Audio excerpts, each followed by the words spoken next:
entreprises, associations, services publics. Franchement, on est entouré d'organisations en permanence. Mais qu'est-ce qui les fait vraiment tourner? Allez, aujourd'hui, on va essayer de mettre un peu d'ordre dans tout ça pour y voir plus clair.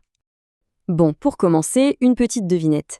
Quel peut bien être le point commun entre un géant de l'automobile, un club de karting et la mairie de votre ville? À première vue, on se dit pas grand-chose, non? Et pourtant, Alors, le point commun, c'est que ce sont toutes des organisations, ok. Mais bon, le mot organisation, c'est un peu un fourre-tout, on est d'accord. Ce qui va vraiment les différencier, c'est pas tant ce qu'elles font, mais pourquoi elles le font. C'est ça leur but profond, et c'est vraiment la clé pour tout comprendre. Allez, commençons par le type d'organisation qu'on connaît tous le mieux, l'entreprise privée. C'est un peu le moteur de notre économie, celle qui, avant toute chose, a pour but de faire du profit. et pour bien se rendre compte, prenons un exemple. Un géant, Stellantis. Rien qu'en 2022, leur chiffre d'affaires a dépassé les 179 milliards d'euros. C'est juste énorme. Pour vous donner une idée, c'est plus que le PIB de pas mal de pays. Ça vous montre la puissance économique d'une grande entreprise. Ce chiffre, il est impressionnant, mais il nous pousse à nous poser une question essentielle. Au fond, c'est quoi le but d'une boîte comme Stellantis? Est-ce que c'est vraiment juste de gagner de l'argent? Bon, soyons clairs, ne nous voilons pas la face. Oui, la raison d'être numéro un d'une entreprise, c'est de faire du profit. C'est tout simplement son carburant. C'est ce qui lui permet d'investir, de grandir et de survivre, tout simplement. Mais attention, ce serait un peu simpliste de réduire une entreprise moderne à cette seule recherche du profit. Aujourd'hui, le paysage a bien changé, et les attentes de la société aussi. Et ça, ce graphique le montre très bien. Vous voyez, le gros morceau, la part du lion, ça reste l'objectif économique. C'est le cœur du réacteur, pas de doute. Mais regardez bien les autres parts. Il y a le social, donc tout ce qui touche aux salariés, et le sociétal, c'est-à-dire l'impact sur le monde extérieur. Et ça, c'est devenu absolument incontournable. Et non, ce ne sont pas que des belles paroles, ce n'est pas juste du marketing. Reprenons notre exemple, Stellantis. Quand l'entreprise verse une prime importante à ses salariés, c'est un acte social fort. Quand elle développe des services d'autopartage ou qu'elle utilise plus de matériaux recyclés, là, elle assume pleinement son rôle sociétal. En fait, l'entreprise ne se contente plus de vendre des voitures. Évidemment, toutes les entreprises ne jouent pas dans la même cour. On peut en gros distinguer 3 grands types. D'abord, l'entreprise industrielle, comme Stellantis, qui fabrique des choses. Ensuite, la commerciale, type Amazon, qui achète pour revendre telle quelle. Et enfin, l'entreprise artisanale, comme la super pâtisserie du coin, où toute la valeur vient d'un savoir-faire très spécifique. Allez, maintenant, on change complètement de décor. On va explorer un tout autre univers, celui des organisations qui ne sont pas là pour le profit, mais qui sont guidées par une mission. Cette phrase résume parfaitement l'idée. Ici, le but du jeu, ce n'est pas du tout de remplir les poches des actionnaires. Non, le vrai moteur, c'est une cause, une passion, bref, une mission qu'on partage ensemble. Et la forme la plus connue pour ça, bien sûr, c'est l'association. Prenez Cart Forever, par exemple.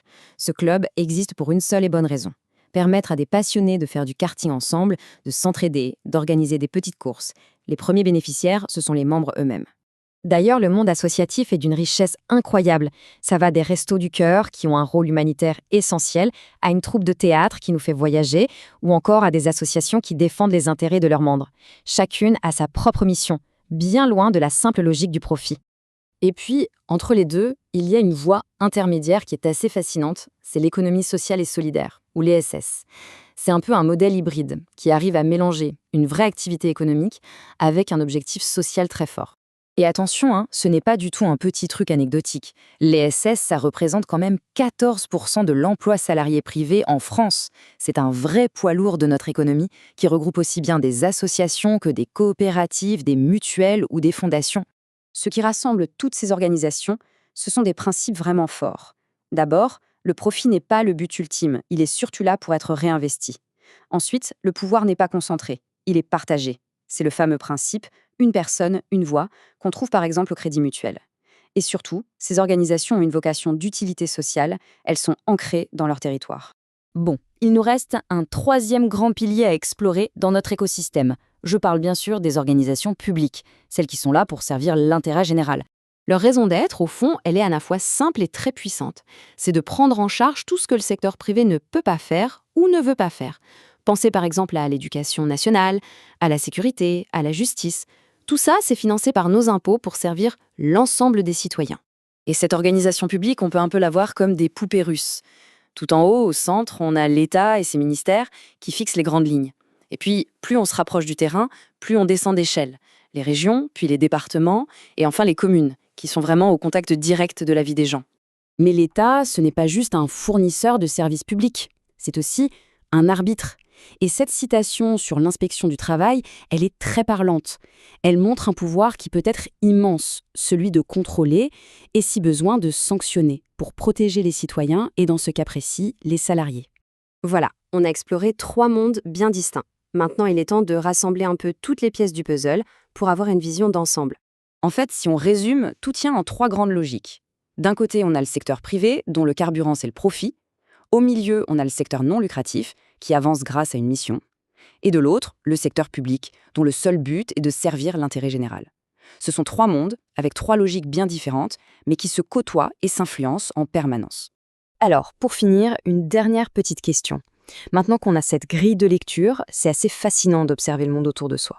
Entre l'entreprise qui nous emploie, l'association de notre quartier et les services publics qu'on utilise tous les jours, quelles sont finalement les organisations qui ont le plus d'impact sur notre vie? Et surtout, est-ce qu'on prend toujours le temps de comprendre ce qui les fait vraiment avancer? C'est une bonne question à se poser.